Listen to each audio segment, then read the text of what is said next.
जय जगन्नाथ। कौन आपण मैंने भी सीएम किसान योजना अप्लाई करने चाहते कि वर्तमान 6 जुलाई 2026 ठार आपण सीएम किसान न्यू रजिस्ट्रेशन स्टार्ट हो गला। तो केमिति करेंगे पूरा आवेदन कौन रही पूरा प्रोसेस वीडियोटी प्रथम शेष पर्यटन देखो, जमा भी स्किप करेंगे।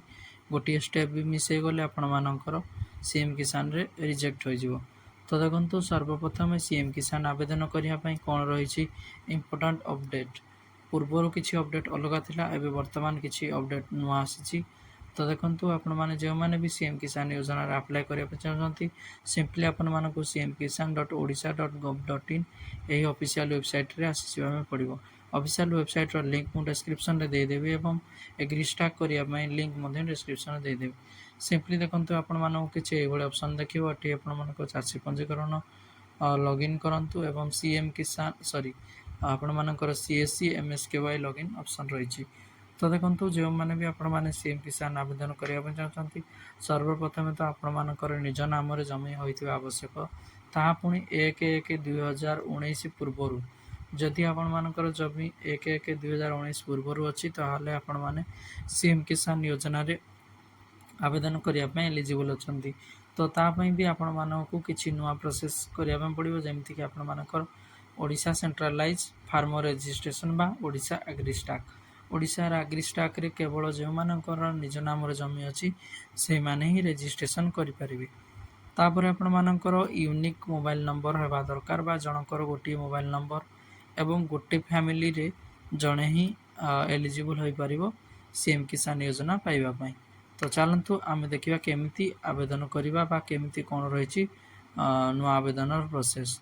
तो ता पूर्व देखो आ गोटे जिनस आपण मानक मन रखा पड़ो।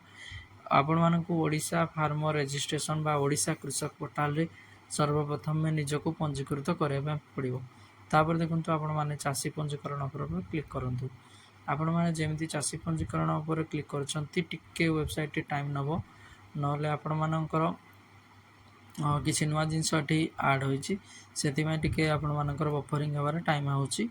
तो देखो आपण मानक किछि एभଳି इंटरफेस खोल जीवो। तो देखो फार्मर रजिस्ट्रेशन ऑप्शन अच्छी introduction for new registration farmer. तो आपण मानकर देखो जमती मुझे कही इकेवाईसी हे। तो आपण मानकर मोबाइल नंबर रही निहाती आवश्यकता आधार कार्ड रे। तो बैंक अकाउंट एनपीसीआई बा डीबीटी लिंक होता आवश्यक, गोटे फैमिली गोटे राशन कार्ड होता आवश्यक एवं लैंड रजिस्ट्रेशन बा ओडिशा एग्रीस्टाक रही आवश्यक। तो तापर देखो ये आपण मानकर please provide the correct Aadhaar number ये जो ऑप्शन अच्छी टिक करने पड़ो। टिक कले आपण मानकर प्रोसीड ऑप्शन टी खोलीज। आपण मानकर जमी प्रोसीड ऑप्शन टी खोलुची आपण मानकर निजर आधार नंबर टी एंटर करने। आधार नंबर टी एंटर कर सारापर सिंपली ये कैप्चा दे सारापर गेट ओटीपी ऑप्शन पर क्लिक करेंगे। ओटीपी ऑप्शन पर जमी क्लिक कर किसी टाइम नब। ओटीपी आपर रजिस्टर मोबाइल नंबर जो आधार कार्ड बा रजिस्टर अच्छी से नंबर को ओटीपी चली जाइए। आपने सिंपली ये ओटीपी टी वेरीफाई कर नियंतु। चलतु आप ओटीपी टी ये वेरीफाई करना। ओटीपी आसबार टी लेट हो पारे किंतु ओटीपी आपण मानकर निहाती आसीज। तापर देखो आपण मानक सिंपली निजर मोबाइल नंबर दे देबा पड़ो। ये मोबाइल नंबर दे सारापर ओटीपी आउ थे वेरीफाई करने पड़ो। देखो मोबाइल नंबर को ओटीपी जनरेट करदेली। किसी टाइम लगिपारे जेहेतु अप टू 10 मिनिट अच्छी आपको टी समय वेट करने पड़ो। प्रॉपर ओटीपी जहाँ आपंकर आसी से ओटीपी टी एंटर करने पड़ो। तापर देखो वेरीफाई ऑप्शन पर क्लिक कर वेरीफाई ऑप्शन पर आपमती क्लिक कर किसी इंटरफेस शो कर। ये देखो आपर आधार नंबर टी आसीज ये आप मोबाइल नंबर टी आसीज। ये देखो आपने स्मॉल फार्मर चूज करेंगे एवं ये आपर रूराल ऑप्शन टी चूज करेंगे। रूराल ऑप्शन क्लिक कर सारापर ये देखो आप वेरीफाई ऑप्शन पर क्लिक करेंगे। जमी आपने वेरीफाई ऑप्शन पर आपर बैंक अकाउंट टी फेच हो। देखो बैंक अकाउंट जेहेतु मुझे एग्रीस्टाक रजिस्ट्रेशन करना तो से देखु मोर पॉपअप टी ऑटोमेटिकली रिडायरेक्ट हो गला। तो देखो प्रथम आपण मानक एग्रीस्टाक रजिस्ट्रेशन करने पड़ो। तापर आपण मानकर जो प्लॉट नंबर टी देथिबे से प्लॉट रे आपण मानकर ओडिशार कृषक पंजीकरण करना पड़ो।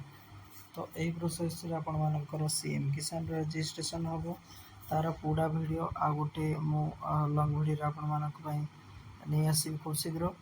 तो देखंतु आपण मानक सिंपली सेति मध्य आपण माने जाई निजर जमीर कागज पत्र जहाँ आपण मानकर बाकी अछि निज नाम रे कन्वर्ट करे नियंतु। तो भिडियोटी जदि निश्चय भल लगी लाइक करंतु, शेयर करंतु, सब्सक्राइब करनियंतु एवं पाखरे आसुवा बेल आइकन को प्रेस कर दियंतु। एवं आपण मानक जदि भिडियोटी भल लागिबो आपण माने निश्चय अलग आपण मानकर फ्रेंड्स मानक शेयर मध्य करि परिबे। जय जगन्नाथ, जय हिंद।